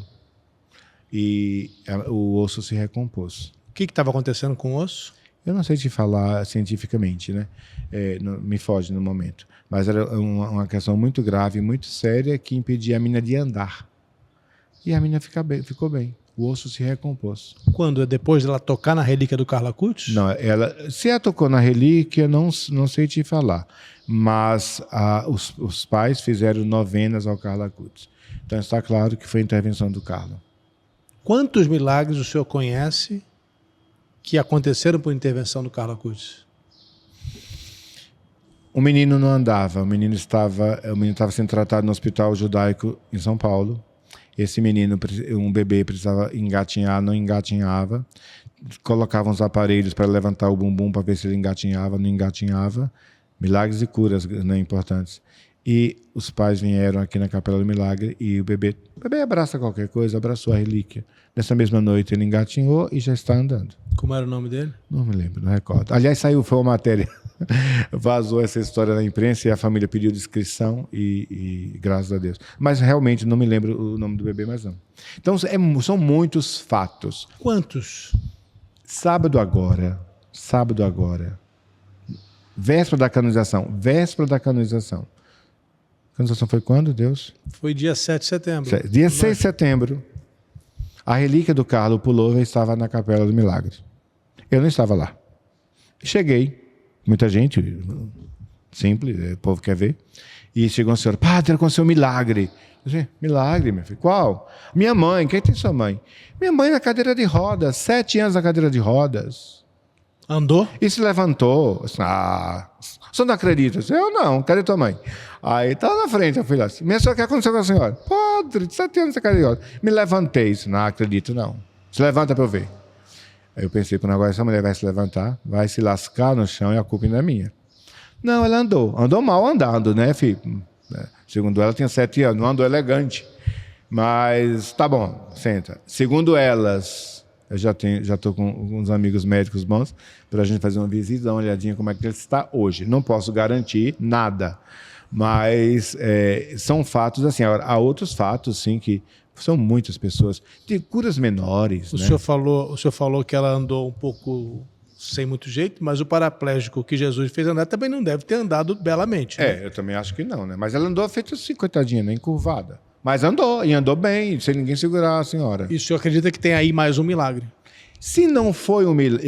eu sou muito cético, né? Porque você tem que olhar. Se não foi um milagre, foi uma grande graça. Agora, ontem, tem um médico daqui... O senhor é cético, padre? Não, cético até certo ponto. Eu acredito. Eu sou padre. Eu até Mas, agora assim, não achava que o senhor era cético. Não, eu ponho limites, porque a gente tem que pôr certos limites para acertar, né? A gente tem que averiguar. Tanto que eu vou lá com... um médico, uns 2 médicos para fazer uma visita a essa senhora e ver a coisa. Se não foi um milagre, foi uma grande graça, pelo menos sem andar um pouquinho. Agora, ontem, um dos grandes médicos daquele Campo Grande, né, entrou em contato comigo, ele é a parte óssea. Esse padre, e ele é bem assim, é preto no branco. Esse padre é o seguinte, uma paciente minha com hérnia de disco acentuadíssima. Eu vou lhe mandar as fotos. Mês tal, mês seguinte, são 4 exames cada mês. Esse mês, a hérnia. Segundo mês, a hérnia. Terceiro mês, a hérnia. Nesse terceiro mês, final do terceiro mês, ela pediu ao Carlos a saúde. Olha o 4º exame. Não existe mais a hérnia de disco na coluna acentuada. Padre, isso é impossível de acontecer. Ele é bem profissional. Você agradece. Hoje não precisamos mais pegar esses exames e mandar para Roma, né? Vamos guardando para um futuro, quando a gente ampliar o santuário, o futuro santuário, a gente ter a Sala dos Milagres. Mas ontem isso. E toda hora chega. Toda hora chega. É gente que não tem o trabalho e faz uma novena e recebe o trabalho. De tudo, todo tipo. Pelo que o senhor está me falando, eu estou com a impressão de que Campo Grande virou um lugar sagrado. Rodrigo, eu tenho certeza disso. E eu não estou fazendo aqui marketing, né? Simplesmente. Não. Mas é interessante isso. Né? É interessante isso. Isso me leva a crer. E eu já falei. Só que tem um assunto atrás, né? Eu peguei uma imagem da Senhora Aparecida e fui, numa das minhas idas a Assis. Dona Antônia estava na praia com os meninos e o Andréas foi lá nos encontrar. O pai do Carlos. E marcamos o encontro. E eu entreguei a ele a imagem da Senhora Aparecida. Com um manto muito bonito, com pedrarias bonitas. Ficou muito bonita a imagem da senhora. A facsímile. Eu disse, Andréas, põe na cama do carro, do ladinho assim. Para a gente pedir. Esse milagre vai sair do Brasil. Nossa Senhora Aparecida vai fazer com que esse milagre saia do Brasil. Porque o Brasil merece, porque fomos nós que assumimos a divulgação. O Brasil inteiro pipocou a divulgação aqui. O Carlos não era conhecido em Milão, nunca. O Carlos não era conhecido em Assis, 10 anos consecutivos, 2 vezes às vezes eu ia no ano.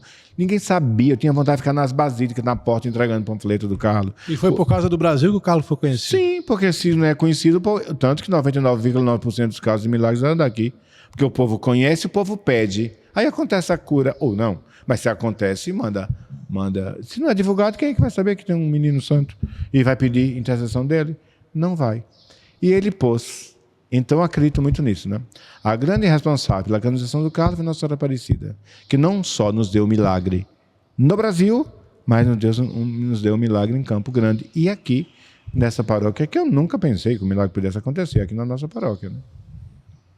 E agora, como é que está a vida aqui depois da canonização do Carlos? Caro Rodrigo, está chegando... Já vinha antes, mas agora está acentuado. Não sei se é o fervo da novidade da canonização, mas vem gente do Brasil inteiro para esse santuário. As irmãs brasileiras lá de Assis, não sei se você chegou a conhecer a irmã Francisca. Sim. Pronto, o corpo do Carlos está numa igreja onde o reitor é brasileiro e as irmãs são brasileiras. Onde o bispo fala português. Então, é tudo um complô do Carlos. Aliás, houve uma questão que eu não sou argentino, né? Eu vou ter que contar uma fofoca santa. Ela me disse por telefone, padre, o povo daqui quer que eu envie os pedidos. Irmã Francisca. Irmã Francisca, padre, o povo daqui quer que eu envie os pedidos para ir para vocês. E, claro, exagero do povo, né? Lá está o corpo do Carlos. Mas para ver o seguinte, aqui é realmente especial. Vem gente do Brasil inteiro. Da Itália... Não, mas o que houve com o Dom Domênico que o senhor não contou? Ah, deixa eu te contar. Você com a sua alma jornalística foi engraçado por isso, né? Assim, o Carlos não era conhecido em canto nenhum, só no Brasil. Isso é verdade. Nem na Itália. Não era. Aí você pode argumentar, mas essa fama de santidade tinha, sim. Tinha pessoas que conhecia, tanto que tem um artigo lá em italiano, tinha associação, mas era muito diminuto para uma questão grande que é uma beatificação, mas não tinha.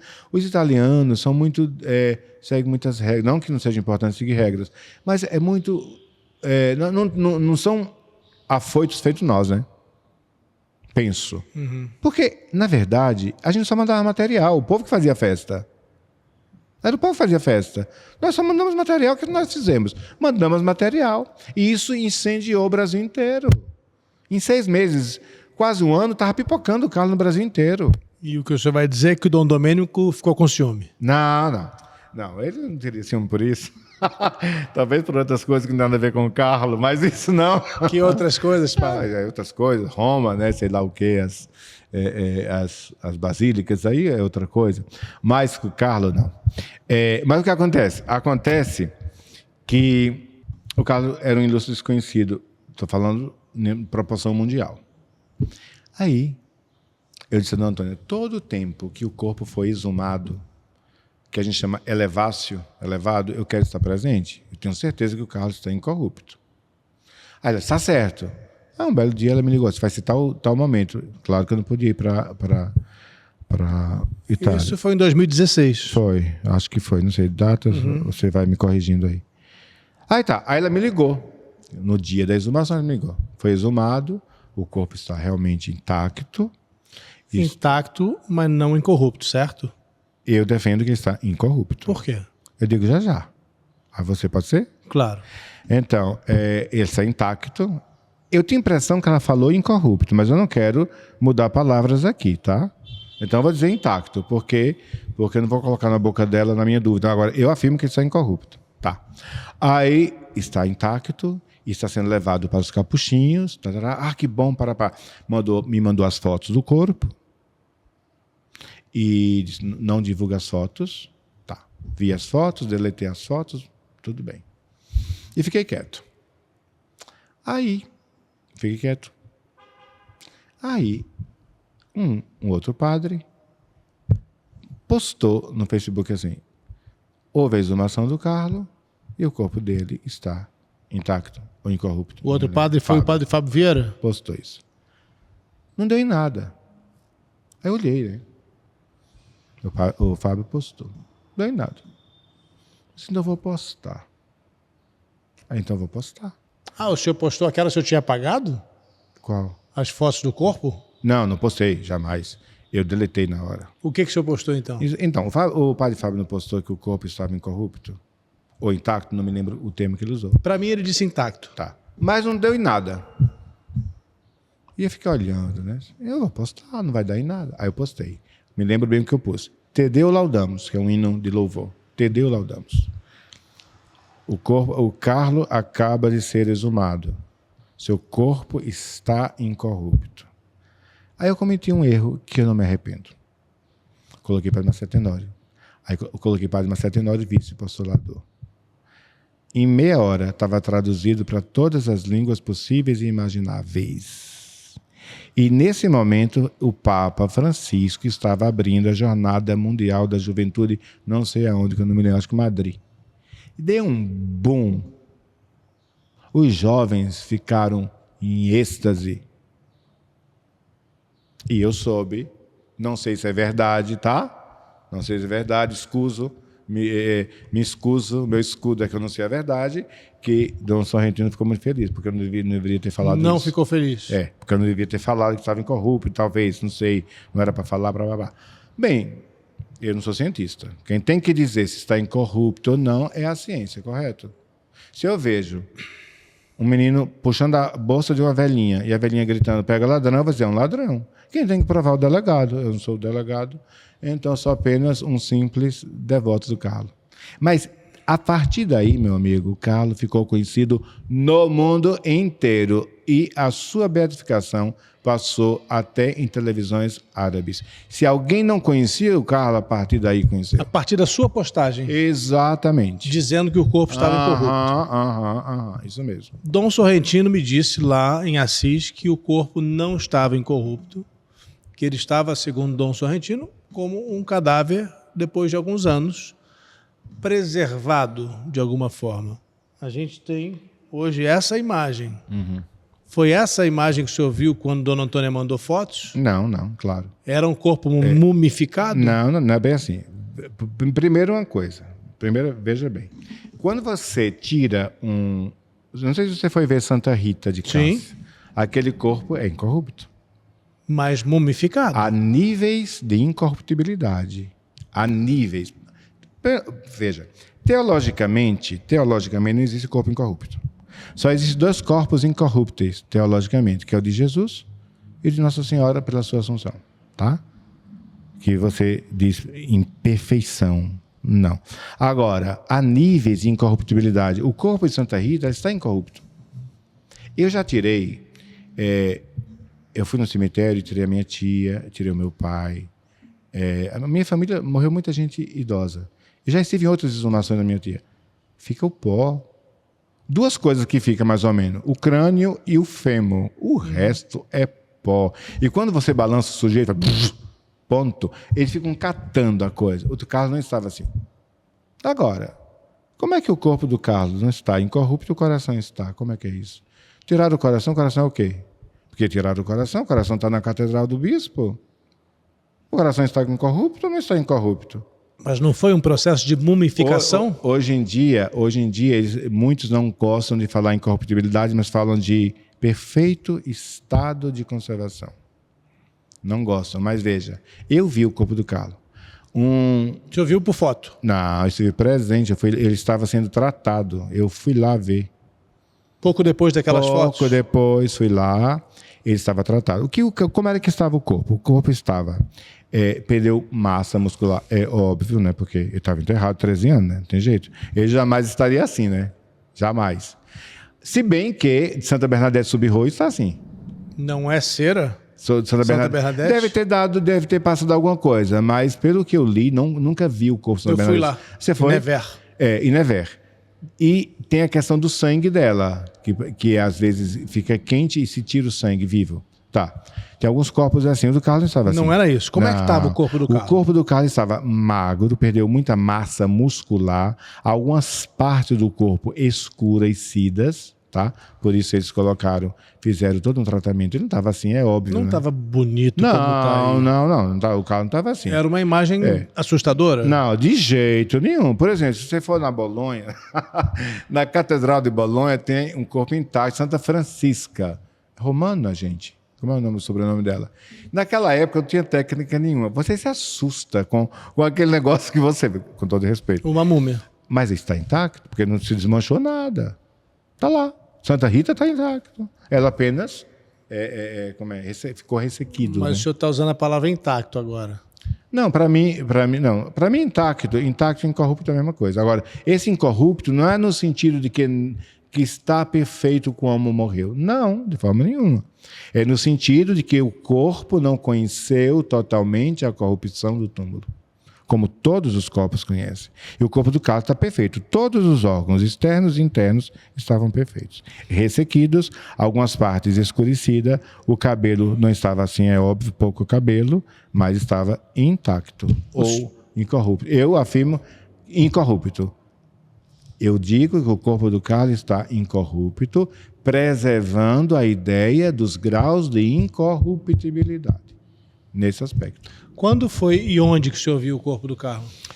Então, logo depois da exumação, no convento dos Capuchinhos. Alguns dias depois? Perto de um mês, quase depois. Perto de um mês depois. Não me lembro mais, fomos em março. O senhor foi com o padre Fábio Vieira? Com o padre Porque Fábio, ele também me disse que sim, foi lá... Foi junto, ele estava comigo. Mas ele tinha me dito 2 dias depois, talvez tenha se confundido. Eu acho que ele se confundiu, 2 dias depois não fomos, não. Ele deve ter se confundido. Mas está na minha avaliação teológica, não científica, o corpo está incorrupto. Porque eu tenho meu pai e minha mãe, coitado, não ficou nada. Pó. Quando o senhor viu o corpo do Carlos, estava onde? Estava na Capela dos Capuchinhos. Dentro de um túmulo? Não, estava num vidro. Num invólucro de vidro, sem roupa, sem nada. As partes íntimas cobertas. Não estava exposto ao público. Não, só os cientistas. E que cheiro o senhor sentiu? Não tinha cheiro nenhum de decomposição, não. Tinha os aromas daqueles gases que eles vão lançando sobre o corpo para a preservação. Algum cheiro de químico, talvez? Sim, mas bem suave, nada desagradável. Foi isso que o Dom Domênico me relatou. Nada desagradável. E padre também, Fábio, também falou isso. Não. Porque fala-se que em alguns casos de corpos que são ditos incorruptos, há um cheiro de flores. O senhor não sentiu isso? Não. Nenhum momento senti. A incorruptibilidade que o senhor afirma é também uma prova de santidade? Sim. Sim, pode ser uma das provas de santidade quando se constata todo o processo como aconteceu. Por exemplo, se o sujeito foi usado qualquer coisa de preservação por longuíssimo tempo, você já fica meio assim, né? Então, por exemplo, o corpo de João XXIII no Vaticano. O corpo de João XXIII no Vaticano, porque o corpo do Papa Pio XII foi mal arrumado e explodiu praticamente no velório, gerando um mau cheiro terrível. O de João XXIII foi o que faltou em Pio XII, colocado no corpo de João XXIII, tanto que está bem preservado, mas é quimicamente. Está lá exposto na Basílica. O que é que tem aqui no rosto do Carlo? É silicone ou cera? Eu não sei te dizer, mas eu acho que é uma massa. Eu acredito, não conheço bem o processo, mas uma massa de silicone. Acho que uma massa de silicone, sim. Eu não sei a diferença bem. Eu acho que o silicone é bem mais atual, bem mais moderno que a cera, não é isso? O silicone ele é emborrachado, né? A cera ela é mais maleável, mais moldável. Ele né? foi arrumado, totalmente arrumado. As mãos foram arrumadas, né? Para estar exposto, sim. Isso aí, óbvio. A paróquia teve uma elevação agora, aqui? Não? Alguma igreja? De fiéis? Não, no sentido em termos de status no Vaticano? A Capela do Milagre, que é uma capela simples, de um bairro simples, o bairro Marabá é um bairro simples, e ela será elevada dia 12 de outubro à dignidade de santuário. Isso deve atrair mais gente ainda para cá. É. O primeiro santuário no mundo. Nesse 12 de outubro agora, Sim. a capela onde aconteceu o Milagre com o menino Mateus passa a ser um santuário. Santuário, e que será o primeiro santuário no mundo dedicado ao Carlo Acutis. Eu queria terminar a nossa conversa perguntando se a gente pode ir até lá. Podemos sim. Vamos? Vamos sim. Então, isso aqui a gente vai ver lá, não vai? Não, isso aí você não vai ver. O que foi isso aqui? Isso aqui é a camisa do Carlo. Mas onde é? Isso aqui é aqui. Ah, aqui. Foi uma exposição que houve Foi a aqui. exposição que houve na canonização. Agora ela volta em 12 de outubro. Essa camisa está onde? Sim, essa camisa está guardada aqui em Campo Grande, num setor bem preservado, com temperatura ambiente, tudo bonitinho, dobrada a rigor, para ela ser preservada por longos anos. Né? É o que nós desejamos. E ela vai ficar aqui? Ou lá no santuário? Não, ela não vai ficar, ela vai ser exposta esporadicamente, no mínimo uma vez ao ano, para preservação Essa dela. também é uma relíquia de 2º grau. É o 2º grau. Era o blusão que ele mais usava. Tá? Tanto que está debaixo do braço, desgastada. Como é que vai se chamar, ou como é que se chama o santuário? Santuário, a gente não pode tirar Nossa Senhora Aparecida, né? Foi ela que tudo fez. Então ficou Santuário de Nossa Senhora Aparecida e São Carlo Acutis. Vamos para lá? Vamos para lá. Então vamos.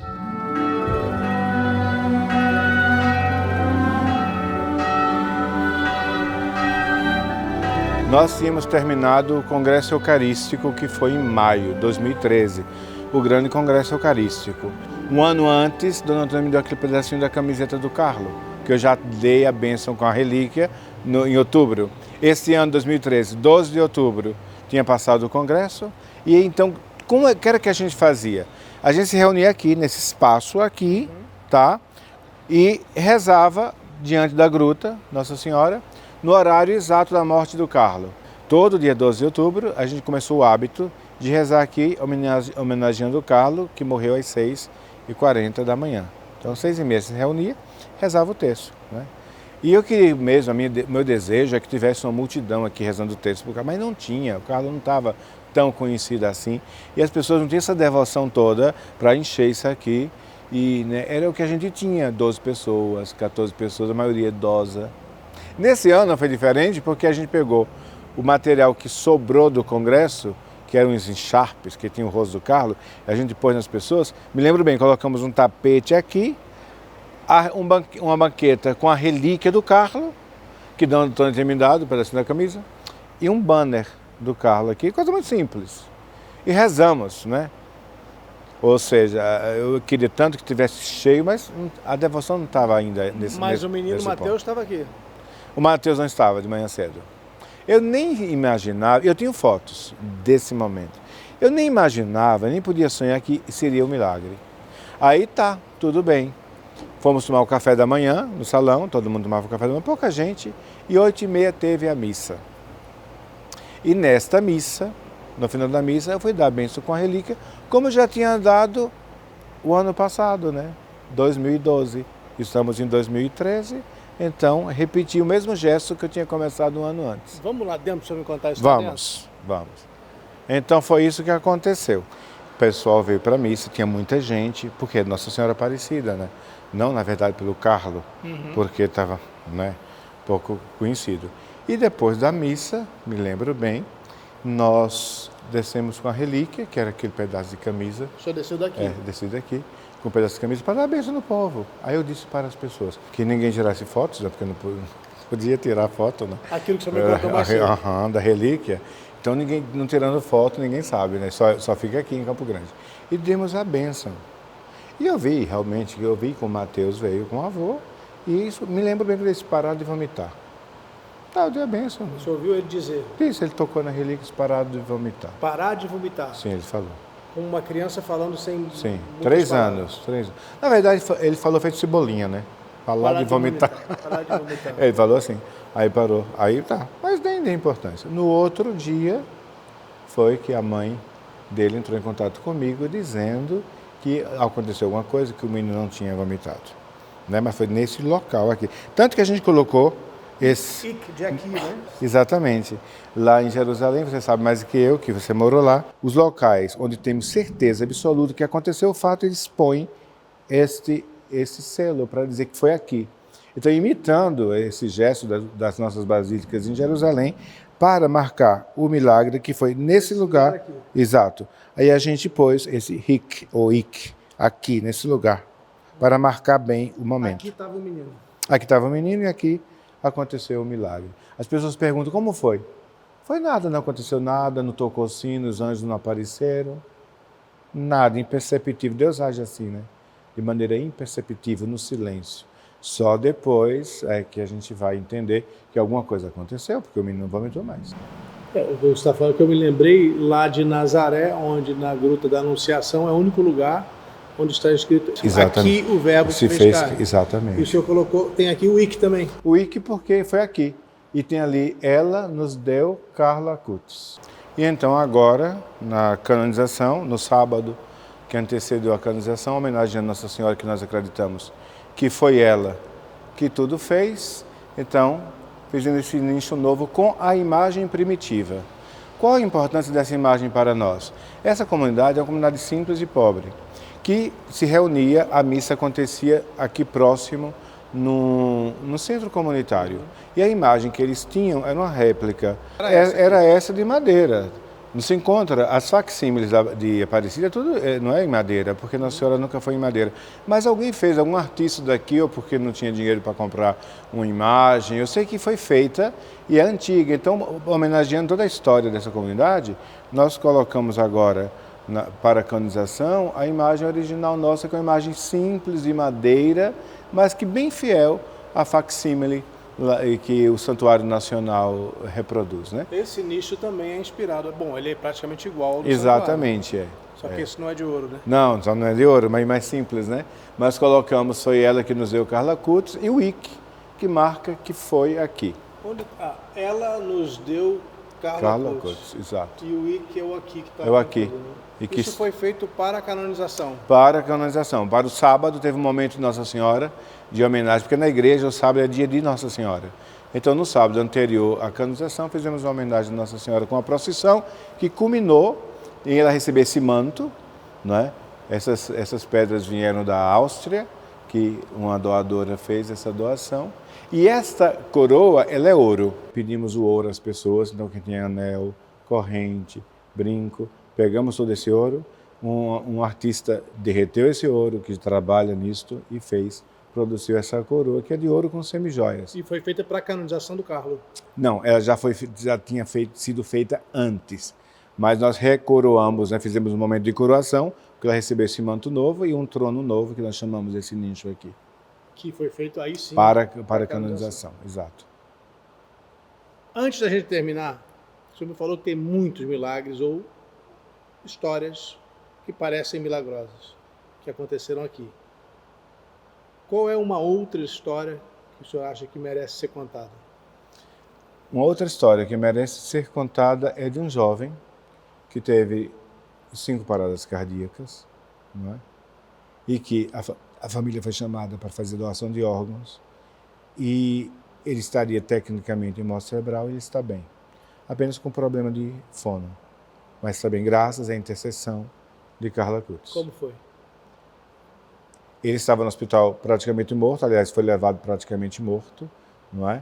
E a família rezou pedindo a intercessão do Carlo, não é? E pela intercessão do Carlo, ele está bem até hoje. Isso foi um dos grandes milagres, entre tantos outros que as pessoas recebem quando vêm rezar diante do Carlo e de Nossa Senhora Aparecida. Nós temos uma oração que nós rezamos nos domingos aqui, que a gente diz assim, Nossa Senhora Aparecida, em outras palavras, né? Sabemos que tu és a Diga nas palavras certas, então. Nossa Senhora Aparecida, sabemos que tu és onipotência suplicante e que não precisa da ajuda dos santos. Então, concedei todas as tuas graças e os teus milagres nas mãos do Carla Cutts, para que ele possa distribuir nas almas de todos aqueles que aqui vierem rezar ou aqueles que estão de longe unidos a nós. Então, nós acreditamos que Nossa Senhora coloca todos os seus milagres e as suas graças aqui nessa capela na mão do Carlo. Não que ela não possa fazer, ela pode. Aparecida lá nacional, Santuário Nacional, que o diga. Mas aqui ela quis colocar nas mãos do Carlo para que o Carlo fosse conhecido através daqui no mundo inteiro. Então, aqui nós temos o fragmento do coração do Carlo, né? Do pericárdio. Temos a autêntica, esse documento chama-se autêntica. É do Vaticano o documento. Assinado pelo o postulador da causa, que era o Nicole Gori. Então, para autenticar mesmo que aqui está um fragmento do coração do Carlo. Uma relíquia de primeiro grau. De primeiríssimo grau. Primeiríssimo grau. Mais importante que está no Brasil. A mais importante que está no Brasil. Padre Marcelo Tenório, muito obrigado. Rodrigo, eu te desejo uma coisa, que o Carlo te pegue, seja um grande amigo na sua vida e te abra caminhos aqui na terra e depois no céu.